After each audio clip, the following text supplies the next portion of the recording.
오늘 우리가 함께 나눌 하나님의 말씀은 요한복음 6장 24절부터 35절까지의 말씀입니다. 하나님의 말씀 한 절씩 교독하겠습니다. 무리가 거기에 예수도 안 계시고 제자들도 없음을 보고 곧 배들을 타고 예수를 찾으러 가버나움으로 가서 바다 건너편에서 만나 랍비여 언제 여기 오셨나이까 하니 예수께서 대답하여 이르시되 내가 진실로 진실로 너희에게 이르노니 너희가 나를 찾는 것은 표적을 본 까닭이 아니요 떡을 먹고 배부른 까닭이로다. 썩을 양식을 위하여 일하지 말고 영생하도록 있는 양식을 위하여 하라. 이 양식은 인자가 너희에게 주리니 인자는 아버지 하나님께서 인치신 자니라. 그들이 묻되 우리가 어떻게 하여야 하나님의 일을 하오리이까?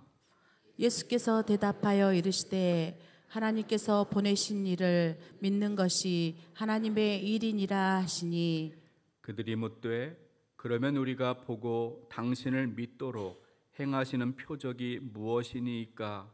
하시는 일이 무엇이니이까? 기록된 바 하늘에서 그들에게 떡을 주어 먹게 하였다 함과 같이 우리 조상들은 광야에서 만나를 먹었나이다.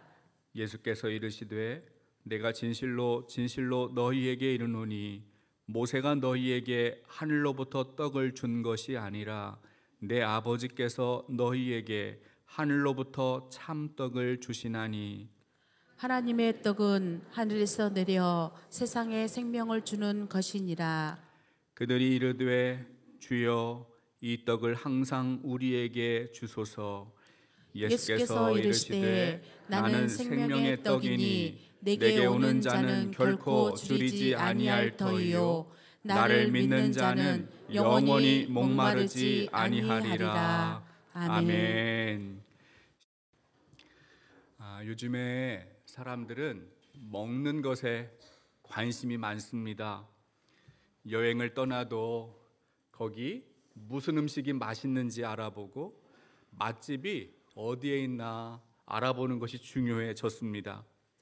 구경을 잘하고 음식까지 맛있으면 아주 좋은 여행이라고 오랫동안 기억합니다. 그러나 반대로 음식이 맛이 없으면 어떻습니까? 다시는 가고 싶지 않은 여행지가 될 수도 있어요. 텔레비전을 보면 음식 만드는 요리 프로그램이 굉장히 많습니다. 그만큼 사람들의 관심이 높아졌는데요. 어떤 요리사는 방송에 출연하고 유명해져서 대중의 큰 사랑을 받습니다. 요리사가 영화 배우나 가수 같은 인기 스타가 되는 시대가 되었습니다. 유튜브에서 음식을 잘 먹고 많이 먹는 것으로 유명한 어떤 사람은 음식을 맛있게 먹는 장면을 딱 담아가지고 큰 돈을 벌기도 합니다. 많은 사람들이 먹는 음식에 관심이 크다는 증거입니다. 그런데 음식에 대한 관심만큼이나 버려지는 음식의 쓰레기가 얼마나 많은지 알고 계십니까?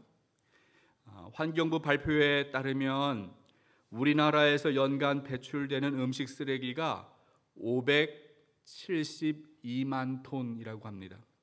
그 처리 비용이 매해마다 8천억이라고 합니다. 우리 사회가 얼마나 넘치게 음식을 소비하고 있는지를 보여주는 대목입니다. 1960년대 한국은 보릿고개를 보냈습니다. 먹을 음식이 없어서 걱정했던 시대였습니다. 그런데 지금은 먹고 남아서 버려지는 음식 쓰레기 때문에 환경 오염을 걱정하는 시대가 되었습니다. 여러분, 먹을 것이 부족해서 굶주렸던 지난 70년과 비교해서 먹거리가 풍족한 오늘의 시대는 사람들이 얼마나 더 행복해졌을까요? 통계청의 발표에 따르면 2023년 사망 원인 통계를 보니까요, 스스로 생명을 포기한 사람이 한 해 동안 14,000명이었습니다. 경제협력개발기구에 속한 국가 평균보다 훨씬 높은 수준이고 지난 20년 동안 그 숫자가 점점 더 늘어나고 있습니다.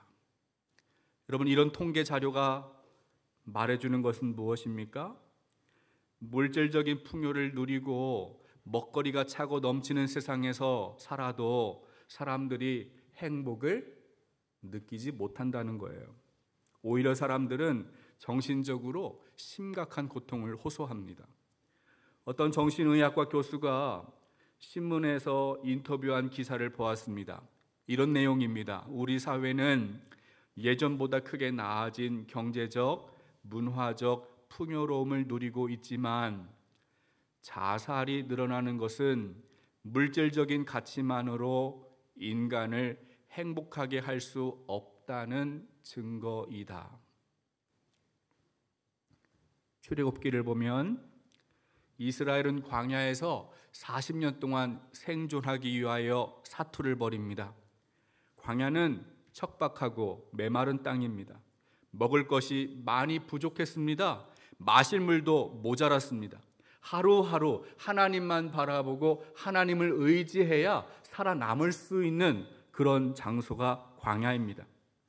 하나님이 일용할 양식으로 만나를 주시면 그날 그 양식을 먹고 살았습니다. 그러나 만약 하나님이 광야에서 만나를 주시지 않았다면 이스라엘은 더 이상 살 수 없었습니다. 만나는 유일한 생존의 수단이 되었어요.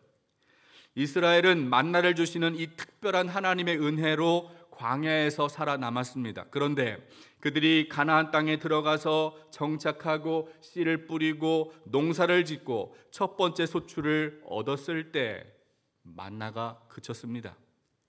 이스라엘은 더 이상 만나가 필요하지 않았습니다. 광야에서 볼 수 없었던 다양한 열매, 다양한 곡식이 이 가나안 땅에서 얻을 수 있게 되었습니다. 그런데 그때부터 심각한 문제가 발생합니다. 척박한 광야에서 치열하게 인생을 살았을 때는 매 순간순간 하나님의 은혜를 경험했습니다. 만나가 하나님의 은혜를 보여주는 증거였습니다. 그러나 반대로 소출이 풍성한 가나안 땅에서는 하나님의 은혜로부터 멀어졌습니다. 이스라엘은 하나님을 배신했습니다. 오히려 풍요와 번영을 상징하는 바알을, 아세라를 신으로 숭배합니다. 이스라엘은 가나안에서 물질적인 풍요를 경험했습니다. 그러나 그들의 신앙은 타락했습니다. 그들의 영혼은 메말라 죽었습니다. 여러분, 이런 문제가 일어나는 원인이 무엇입니까? 물질적인 풍요는 축복입니다. 그러나 동시에 생명의 주인을 망각하게 하는 영적인 위기를 불러옵니다. 오늘 우리가 읽은 성경은 사람들이 예수님을 찾아다니는 내용으로 시작합니다. 여러분, 많은 사람들이 예수님을 찾는 이유가 무엇일까요? 오늘 말씀 바로 앞에는 예수님이 보리떡 5개와 물고기 2마리로 수천 명의 사람들을 배불리 먹게 한 내용이 있습니다. 오병이어의 기적입니다. 오병이어의 기적을 경험한 많은 사람들이 예수님을 추종했습니다. 그들은 예수님의 능력이면 우리의 가난함을, 우리의 빈곤의 문제를 해결할 수 있다라고 생각했습니다. 예수님을 우리의 왕으로, 우리의 임금으로 세우면 우리나라가 독립할 수 있겠구나 생각했습니다. 그들은 예수님을 억지로 붙들어 임금으로 삼으려고 했습니다. 예수님은 사람들의 의도를 아시고 그곳을 떠나셨습니다. 그런데 또 사람들은 계속 예수님을 찾았습니다. 예수님은 무리를 피하여 떠나시고 사람들은 예수님을 찾아다니는 아주 이상한 일이 벌어졌습니다. 예수님은 자신을 찾아온 사람들에게 말씀하십니다. 요한복음 6장 26절을 함께 읽겠습니다. 함께 보시죠. 예수께서 대답하여 이르시되 내가 진실로 진실로 너희에게 이르노니 너희가 나를 찾는 것은 표적을 본 까닭이 아니요 떡을 먹고 배부른 까닭이로다. 예수님이 말씀하시는 이 표적은 헬라어의 세메이온을 번역했습니다. 이 단어는 표시, 신호 이런 뜻을 가지고 있습니다. 예수님은 이 오병이어를 통하여 일종의 신호를 보여주셨어요. 예수님이 누구인지를 알 수 있도록 표시가 되는 사건, 표적이 바로 오병이어였습니다. 그런데 사람들은 예수님이 누구이신지에 대해서는 관심을 갖지 않았어요. 단순하게 떡을 먹고 배불렀다라는 것만 생각합니다. 달을 보라고 손가락을 가리키는데 사람들은 달을 보지 않습니다. 이 손가락만 보고 있다라는 거예요. 사실 유대인은 표적에 열광했습니다. 눈에 보이는 표적을 봐야 하나님이 존재하는가 안 계신가 계신가 이 여부를 알 수 있기 때문이에요. 영이신 하나님은 사람의 눈에 보이지 않습니다. 하나님이 살아계신 것을 확인할 수 있는 가장 좋은 방법은 하나님의 능력으로 눈에 보여지는 표적이 나타나는 것입니다. 그런데 문제는 사람들이 그 표적을 보고 하나님을 바라보는 것이 아니라 표적만 보았다는 것이죠. 오병이어를 경험한 사람들도 그랬습니다. 그들은 예수님에게는 전혀 관심이 없습니다. 그냥 떡을 먹고 배부른 것에만 관심을 가졌어요. 지금도 어떤 사람들은 예수님을 억지로 붙들어 자기의 임금으로 삼으려고 합니다. 자기의 필요를 해결해주는, 자기의 욕구를, 자기의 욕망을 이루어주는 도구처럼 생각합니다. 예수님이 나의 정말 왕이 되어주시고 나를 다스려주시는, 그래서 나에게 무엇을 원하시는지, 예수님이 나에게 무엇을 말씀하시는지 거기에 관심을 가지고 귀를 기울이는 사람이 없고, 내가 바라는 것, 내가 원하는 것을 예수님의 그 크신 능력으로 성취되기만을 바라는 것에 관심을 쏟는 거예요. 여러분, 이런 모습은 떡을 먹고 배불러서 예수님을 찾는 사람들과 다르지 않습니다. 예수님은 그런 사람들에게 말씀합니다. 요한복음 6장 27절 함께 말씀을 읽겠습니다. 썩을 양식을 위하여 일하지 말고 영생하도록 있는 양식을 위하여 하라. 이 양식은 인자가 너희에게 주리니 인자는 아버지 하나님께서 인치신 자니라. 아멘. 여러분, 예수님이 말씀하는 썩을 양식이 무엇입니까? 썩을 양식은 떡을 먹고 배불렀던 사람들이 찾고 있는 것입니다. 잠시 자기의 배를 채우는 것을 말합니다. 썩을 양식은 일시적으로 우리에게 만족을 줄 수는 있습니다. 그러나 그것이 영원한 기쁨을 주지는 못합니다. 사람들이 예수님을 억지로 붙들어서 자기의 임금으로 삼고 싶은 그 기대 심리가 바로 썩을 양식이었어요. 메시아를 향한 잘못된 믿음, 헛된 욕망이 바로 썩을 양식이었습니다. 예수님은 말씀하십니다. 썩을 양식을 위하여 일하지 말고 영생하도록 있는 양식을 위하여 하라. 영생하는 양식을 위하여 일한다는 것이 무엇입니까? 거짓된 것, 허무한 것, 그 욕망에서 벗어나서 영원한 생명을 주시는 하나님께 집중하라는 것입니다. 잠깐 일시적인 만족을 위하여 일하는 것이 아니라 영원한 기쁨을 위하여 살라라는 것입니다. 그러나 사람들은 예수님 말씀을 이해하지 못했습니다. 또다시 예수님께 묻습니다. 요한복음 6장 28절 말씀을 함께 읽겠습니다. 그들이 묻되 우리가 어떻게 하여야 하나님의 일을 하오리까? 당시 유대인들이 생각하는 하나님의 일, 그것은 율법을 잘 지키는 거예요. 율법을 잘 지킴으로써 그들은 하나님의 일을 한다라고 생각했습니다. 누가복음 10장을 보면 어떤 율법 교사가 예수님에게 찾아와서 묻습니다. 내가 무엇을 하여야 영생을 얻으리이까? 여러분, 이 율법교사의 관심, 율법교사는 자기가 무엇을 하면 영생을 얻을 수 있다는 착각 속에 빠져 있어요. 마찬가지로 이 유대인들도 자기의 노력으로, 자기의 열정으로 율법을 잘 지키고 살면 영생을 얻을 수 있고 그것이 하나님의 일이다라고 생각하며 살았습니다. 그러나 예수님은 그들의 생각과 다르게 말씀하십니다.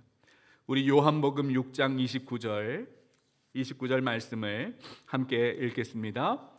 예수께서 대답하여 이르시되 하나님께서 보내신 이를 믿는 것이 하나님의 일이니라 하시니. 아멘. 여러분, 이 말씀을 잘 보십시오. 예수님이 말씀하시는 하나님의 일이 무엇입니까? 하나님께서 보내신 이를 믿는 것이 하나님의 일이니라. 영생하는 양식을 위하여 우리가 할 수 있는 일은 아주 단순합니다. 하나밖에 없습니다. 하나님이 세상을 이처럼 사랑하사 독생자를 주셨고 그를 믿는 자마다 멸망하지 않고 영생을 얻게 하신다고 말씀하셨습니다. 하나님의 아들 예수 그리스도를 믿는 것, 바로 그것이 영원한 생명의 양식을 얻는 유일한 방법입니다. 그럼에도 유대인들은 예수님의 말씀을 의심합니다. 그들이 믿을 수 있도록 표적을 보여달라고 요구하고 있습니다. 조상들이 광야에서 먹었던 것과 같이 그 만나와 같은 눈앞에 보이는 표적을 보여달라고 그들은 요구하고 있습니다. 그러자 예수님은 하나님이 하늘에서 내려주시는 생명의 떡이 있다라고 말씀하십니다. 그 생명의 떡이 바로 예수님 자신이다라고 말씀하고 있어요. 요한복음 6장 35절 함께 읽겠습니다. 예수께서 이르시되 나는 생명의 떡이니 내게 오는 자는 결코 줄이지 아니할 터이요 나를 믿는 자는 영원히 목마르지 아니하리라. 아멘. 요한복음에는 예수님이 나는 누구다 이렇게 말씀하시는 7가지의 자기 선언이 있습니다. 예수님은 세상의 빛입니다. 예수님은 양의 문입니다. 예수님은 선한 목자이시고 예수님은 길이요 진리요 생명이십니다. 예수님은 참 포도나무이시고 그리고 예수님은 오늘 말씀에서 보는 것처럼 생명의 떡입니다. 예수님이 생명의 떡이다라는 말씀은 오직 예수님을 통해서만 우리가 영원한 생명을 얻을 수 있다라는 뜻입니다. 반대로 예수님을 믿는 그 믿음이 아니면 우리는 어떤 방법으로도 어떤 노력으로도 결단코 생명을 얻을 수 없다라는 말이기도 합니다. 성경은 생명의 주인이 하나님이라고 말씀합니다. 하나님이 세상을 창조하시고 우리는 하나님께 지음받은 피조물입니다. 따라서 우리의 생명은 하나님의 손에 달려 있어요. 우리가 스스로 나의 생명을 지킬 수가 없습니다.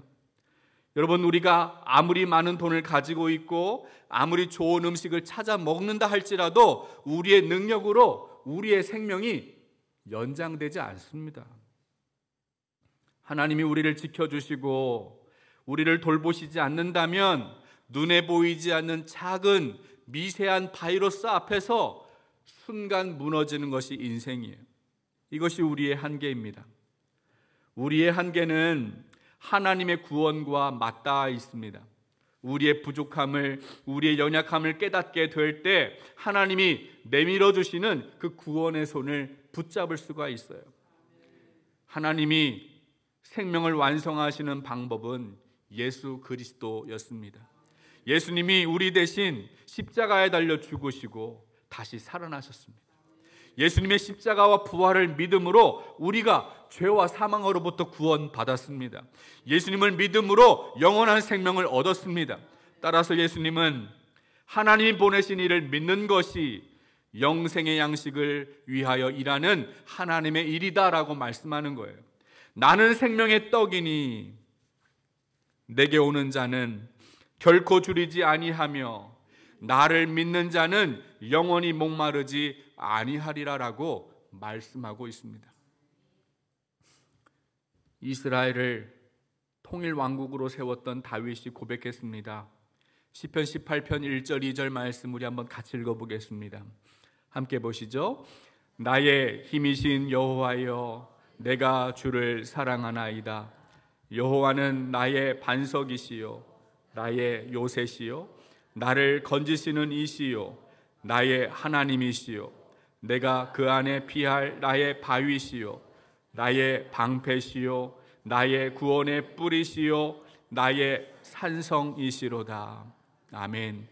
여러분, 다윗은 세상에서 가장 강력한 권력을 가졌습니다. 온갖 부귀영화를 다 누렸습니다. 그런데 다윗이 고백합니다. 내가 권력을 사랑한다고, 내가 부귀영화를 사랑한다고 말하지 않습니다. 어떻게 고백합니까? 나의 힘이신 여호와여, 내가 주님을 사랑합니다. 다윗의 생명은 그가 소유하고 있는 재물이나 그가 권력을 가지고 있기 때문에 생명이 유지되는 것이 아니라 하나님의 손에 자기의 생명이 있음을 깨달았기 때문에 주님을 사랑한다라고 고백하고 있습니다. 사랑하는 여러분, 오늘 예수님이 우리에게 말씀합니다. 나는 생명의 떡이니 내게 오는 자는 결코 줄이지 아니할 터이요 나를 믿는 자는 영원히 목마르지 아니하리라. 영원한 생명의 양식을 주시는 예수 그리스도에게 날마다 가까이 나아가십시오. 그러면 주님께서 절대 줄이지 아니하고 영원히 목마르지 않게 하실 것입니다. 예수님의 이 약속을 붙들고 살아가는 여러분 모두가 되시기를 주님의 이름으로 축복합니다. 하나님 아버지, 나는 생명의 떡이니 내게 오는 자는 결코 줄이지 아니할 터이요 나를 믿는 자는 영원히 목마르지 아니하리라 말씀하시는 주님의 이 약속을 믿습니다. 이 땅에 사는 동안에 내가 꿈꾸고 내가 바라고 내가 기대하는 삶을 다 살아가지 못한다 할지라도, 내가 원하는 것을 내 손 안에 다 움켜쥐지 못한다 할지라도 영원한 생명을 완성하시는 오직 주님 한 분만으로 만족하는 인생 살아가게 하여 주옵소서. 이제는 우리 주 예수 그리스도의 크신 은혜와 하나님의 놀라우신 사랑과 성령의 감화 감동 역사하심이 영원한 생명의 양식을 주시는 주님만 바라보고 의지하며 살아가기로 결단하는 중앙성결교회 모든 가족 위에 지금부터 영원토록 함께 하시기를 간절히 축원하옵나이다. 아멘.